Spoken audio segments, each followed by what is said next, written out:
This is the last video in the Chapter 11 series, and this one addresses collecting gases over water. This is a really nice application because it is a practical application of Dalton's law of partial pressure. Sometimes in chemistry we get so busy memorizing all these things that we don't think about how we can use them in everyday life. So Dalton's law of partial pressure says you add up the pressures of all the gases, and that's your total pressure. Well, something we commonly do in lab is to collect gases by water displacement. So we have some little setup in the chemistry lab where we're generating a gas. And this gas can be connected to a piece of tubing so it comes out of our gas generator. And then over here we have a bucket of water. And we turn a gas collecting bottle upside down in this bucket of water, and we fill this with water. Then we bring our tube in here, and as the gas is generated, the little gas bubbles fill this container and they displace the water. So in the process, we're bubbling this gas through water. Some of the water is evaporating as well.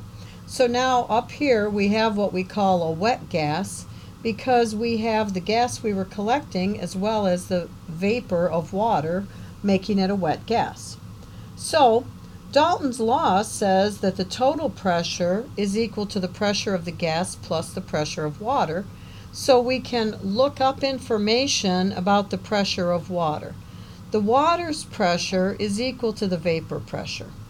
And the vapor pressure is defined as the vapor of a liquid that is at equilibrium.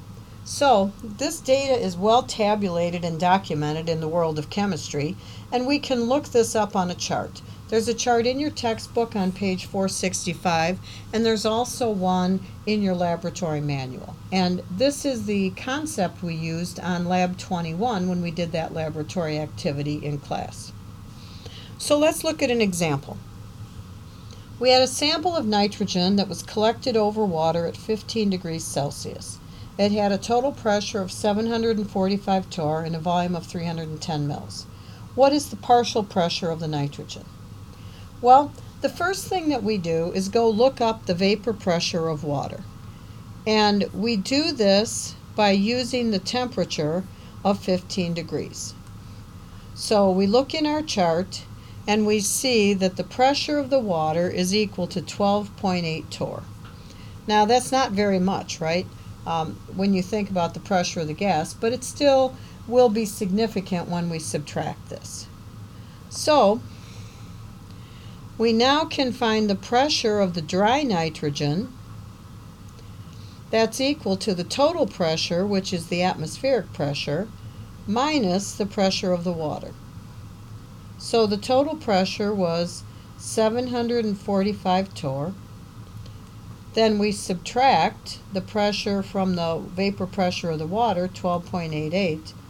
So the pressure of the nitrogen is 732 torr. So this problem is as basic and as simple as it gets. You may find some in the homework that ask you to determine the pressure and then go find something else out. Once you know the pressure of the dry nitrogen, you can then use that in the ideal gas law, or you can do all sorts of calculations with that. But the first concept is getting the vapor pressure of the water removed from the pressure of the gas mixture. So there's one for you to try on the next page, on page 1120 in your notes. So go ahead and stop this video, and then after you've done that, restart the video to look at the solution. The first step is to look up the vapor pressure of water at 20 degrees C, and the pressure of the water is equal to 17.5 torr. Once we know that the total pressure minus the vapor pressure of the water will give us the pressure of our oxygen.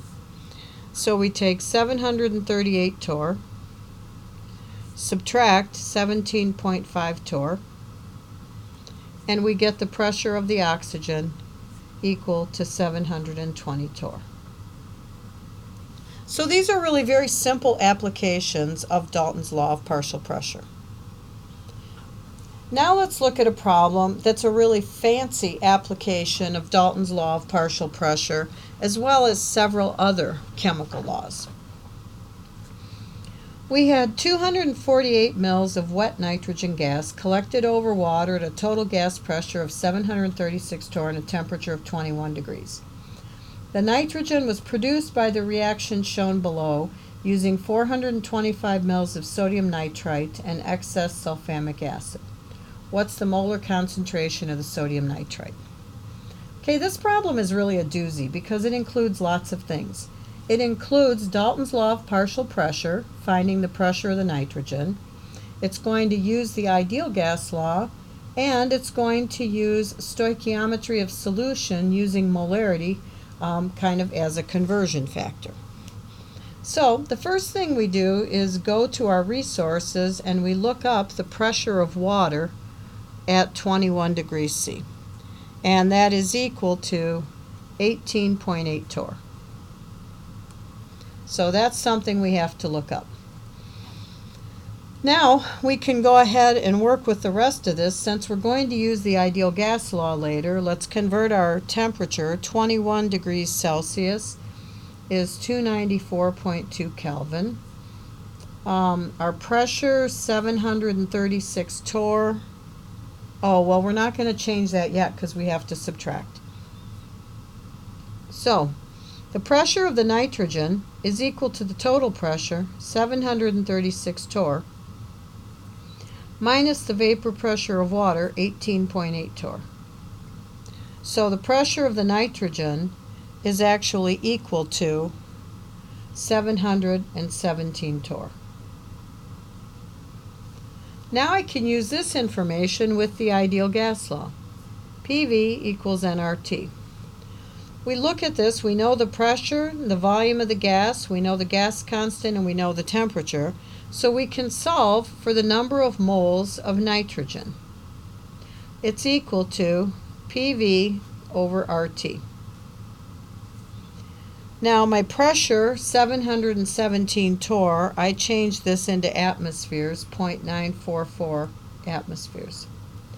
So my pressure, 0.944 atmospheres, times my volume, 0.248 liters, divided by the gas constant, 0.0821 liter atmosphere per mole Kelvin, times the Kelvin temperature, 294.2 Kelvin, gives me the moles of nitrogen gas, and that is equal to 0.00969